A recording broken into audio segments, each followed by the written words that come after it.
So this week's episode, we're not in a regular studio. We're in St. Flannan's Church here in Killaloe, and I'm joined by Joachim Roewer. Hello. The Artistic Director for the Killaloe Chamber Music Festival. How is everything going? Oh, it's great. Yeah. This is a very, very busy period. I imagine so. I mean, the preparations have gone on for a whole year with a fabulous committee. Everybody very passionate and dedicated, but working throughout the year. But this is the week when it's all happening, and the props have arrived. The costumes for the opera, the stage has been erected, and later on today, the first musicians are arriving and start rehearsing. So thanks very much for taking the time out to join us. I know we are very busy. Maybe you could reflect on last year's festival before we get into this one. Oh, last year's festival. Every year this festival is growing. This year will be the 7th year. We started in 2013, and every year I'm adding a little bit more on the side, and an extra concert and an extra idea. So it's growing, and not only the festival is growing, but also the appreciation, the audiences are growing. So people are really taking for it. Yeah. So this is its 5th year. The 7th year. It's the 7th year now. Yes. How has the audience changed over those 7 years? Well, there used to be a festival actually in Killaloe until about 2001, and then the festival was moved away from here back to Limerick, and so there was this big gap. And people on the streets were always asking me, when are you coming back with your festival? Because people really appreciated it. It's something really very strongly connected to the community. And in 2013, we just said, no, this is the time. We're going to come back. But we can make it a chamber music festival. So it's a slightly smaller setting. About 150, 200 people we can fit into the audience. But it's a very intimate feeling. Musicians are very much talking to the audience. We try to break down the barriers, and I think that has really paid off over the years, and people are very comfortable now, and this preconception or misconception of that chamber music is anything sort of strange or difficult or for the select few, we're trying to get really away from it and break down the barriers, and people have taken it very much. And it's chamber music, and there's also opera involved. Oh yeah, it's a lot. Chamber music is at the heart of it. Yeah. But last year I started introducing chamber opera, because that is a genre in Ireland and actually across the world that is very, very neglected, and it makes total sense to me to have, because I have the musicians here and I have a stage, to do this sort of very small scale opera. So it's very few musicians, very few singers, a few props, but fully costumed. They're not very long, they're very accessible, and I always try to find pieces of the repertoire that have never been performed in Ireland. So this is very, very exciting. Yeah, and there's an art exhibition always since the beginning, since 2013.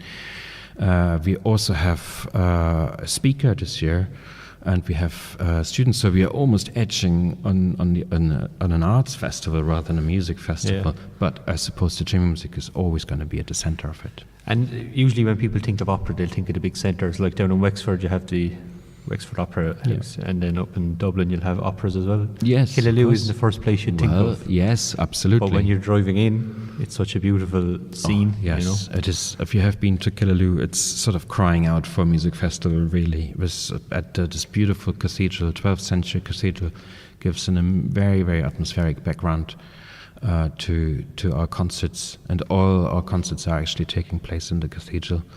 There's the banks of the River Shannon, there's lots of cafes and restaurants, and it's just a really, really good place to hang out on a weekend in June. And coming back to the venue, what drew you here, apart from its beauty? Well, it is beautiful, but it's got also really special acoustics. And it is quite unique as a piece of architecture and the building and the whole surrounding, to have a very, very old cathedral with such acoustics in such a beautiful spot.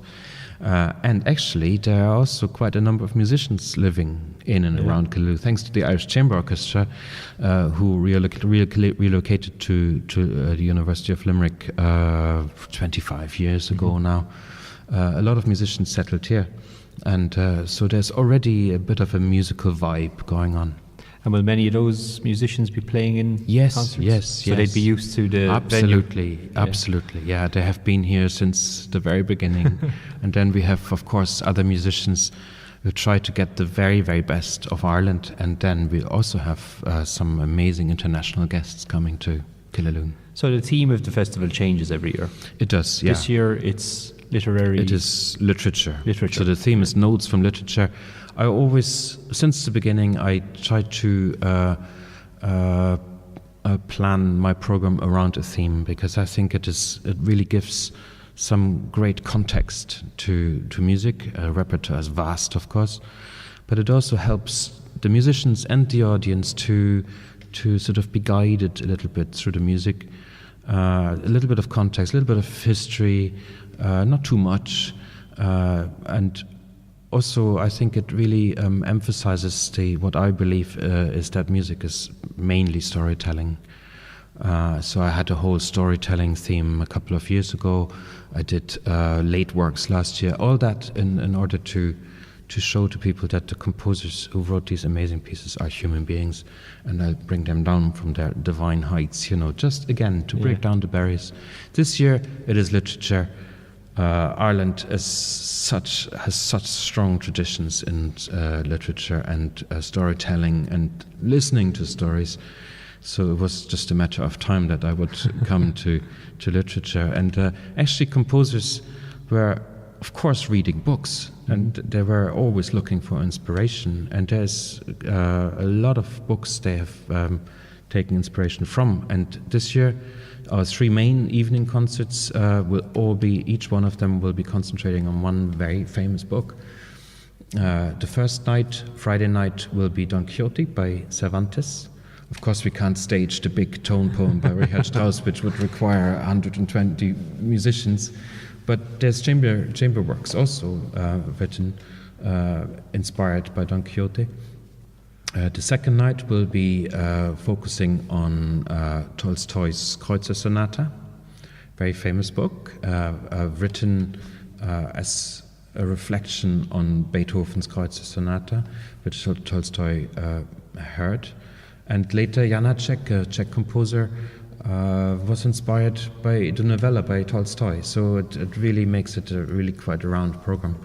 And finally, on Sunday night, our final concert will be all about the most famous love story of all, Romeo and Juliet. So did you find it difficult to pair music with literature? Or? Not at all, because the music is great, and the music is storytelling. So you could, in an opera, for instance, you could take the words away and you would hear the story in the music. So that's what I really want to achieve, is that people appreciate music as storytelling.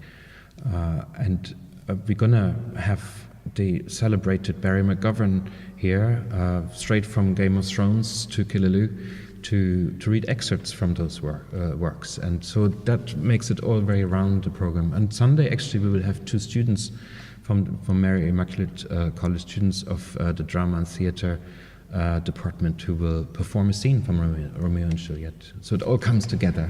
And in terms of a format, will it be intertwined or? Yes. It will, there will be a piece, and then there will be a bit of reading, and there will be another piece, and then you go have a cup of tea in between, and then you have a little bit more music, and then we all go over to Ponte Vecchio across the road and have a glass of wine afterwards. Lovely. Musicians and audience alike. So that's the idea, all together. And we have these costumes behind us, so there will be stage shows. Yes. Yeah.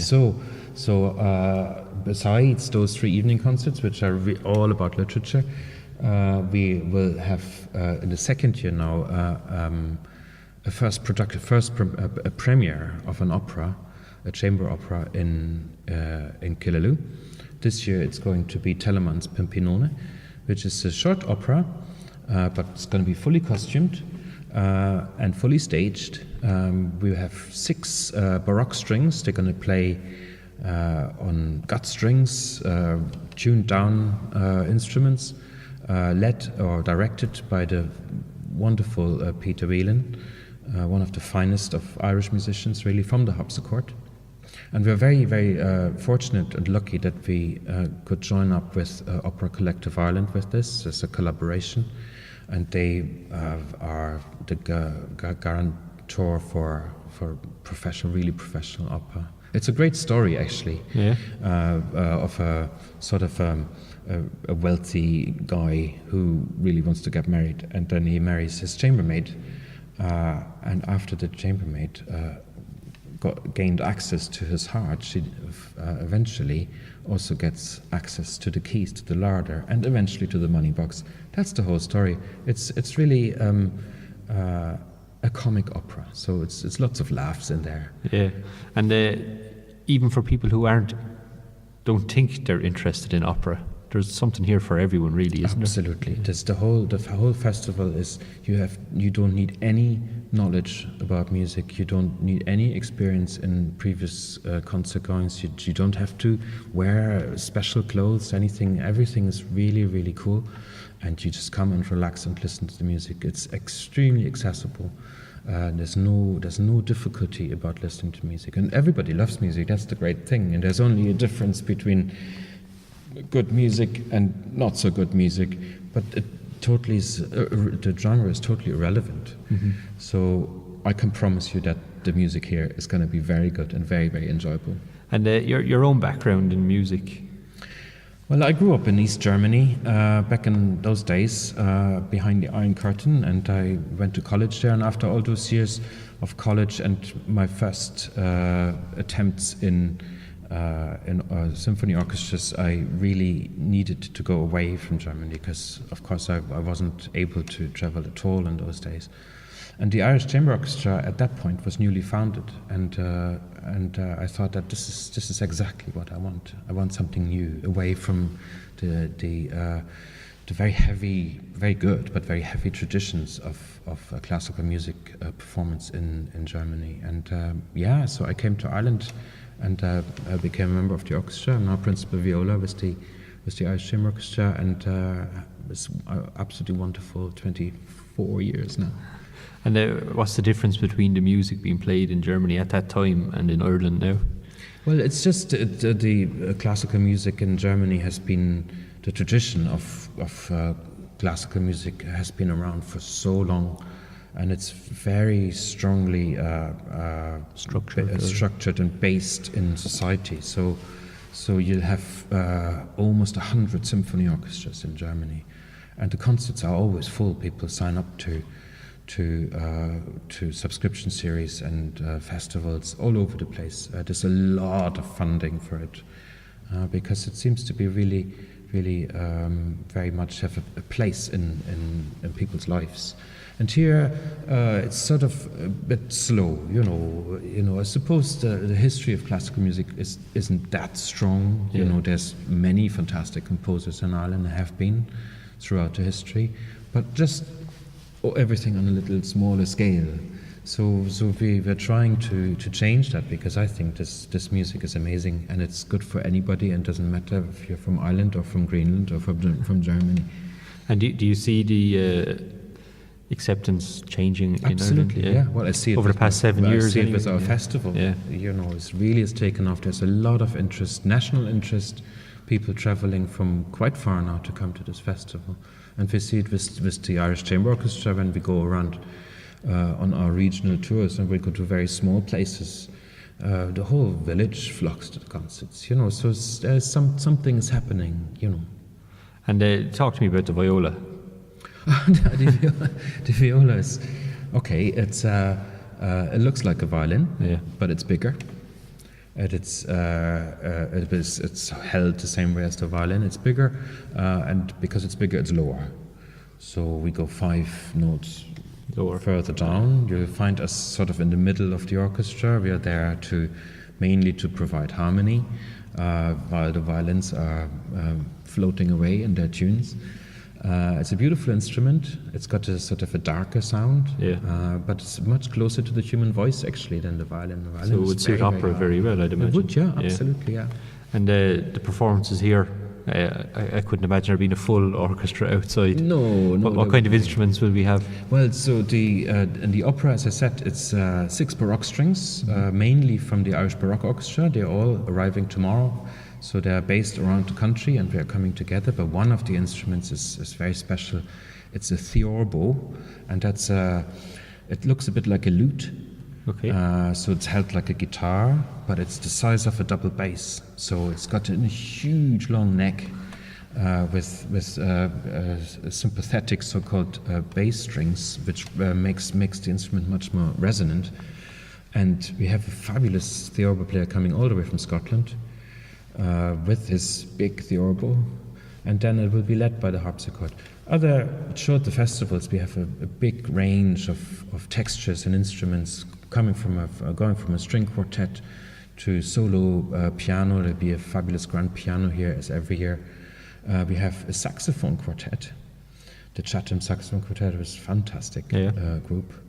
And all these instruments then together in various combinations throughout the festival. So the theorbo player is coming from Scotland. Is there many other international performers? So we have the Navarra String Quartet coming. It's probably one of the finest string quartets in Europe, coming from England. And we have Michael McHale, a great pianist, Irish pianist, but not based in Ireland.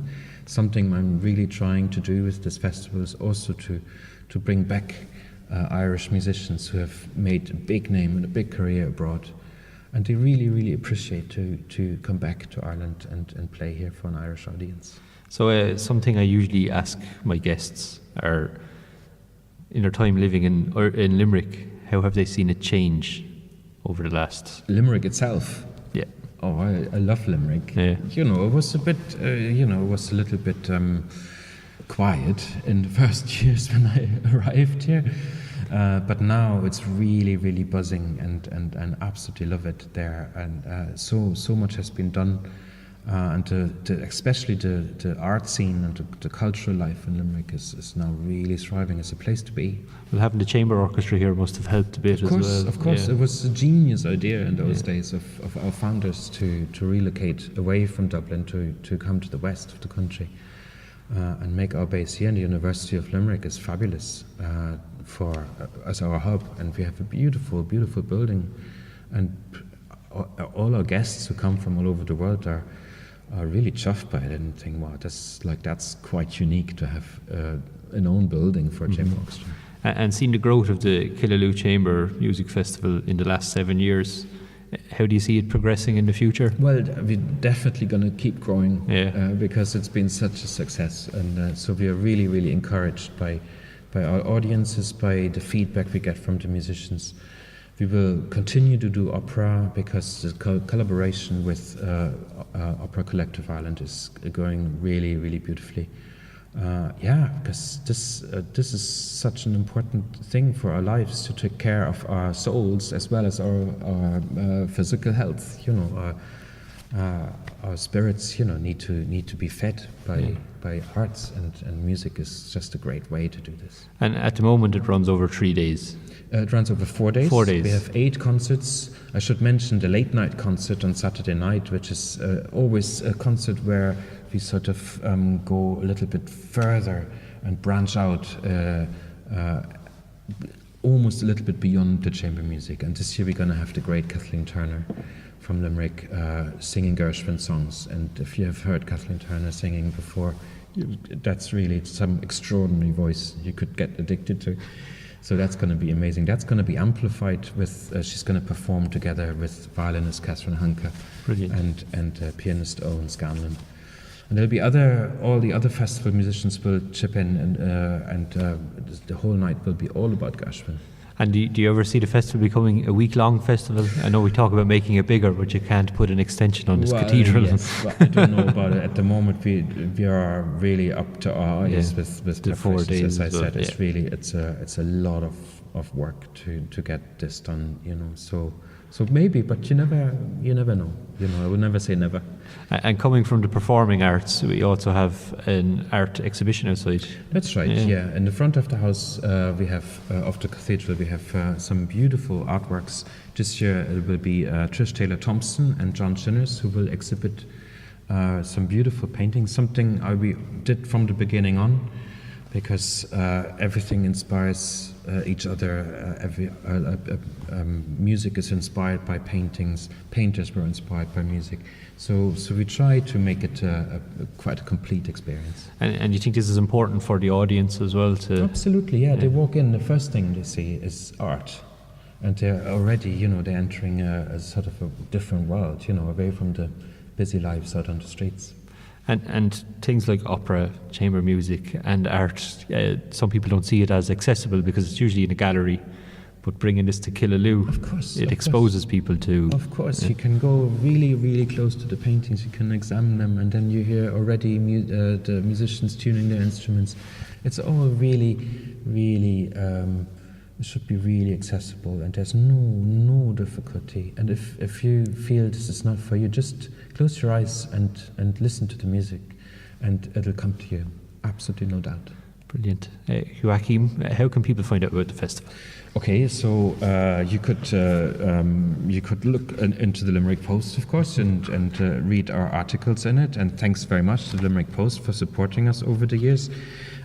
You can also, if you haven't seen one of these brochures around, that's got all the information in it. But you can also go on our website, KillaloeMusicFestival.com, where you can also book your tickets, or you go straight to tickets.ie, where you can also purchase tickets. Perfect. But I should say the second opera performance on Friday afternoon at 3 o'clock will be free for everybody under the age of 18. So if someone wants to have a nice lunch, something different, absolutely, they can pop along. But also, we really take care of the younger people. Really want to take care of them because starting early makes it even easier. Yeah. And it's nice to make it family orientated as well. Yeah. Joachim, thanks very much for joining us. Thank you. Best of luck with the festival. Thanks very much.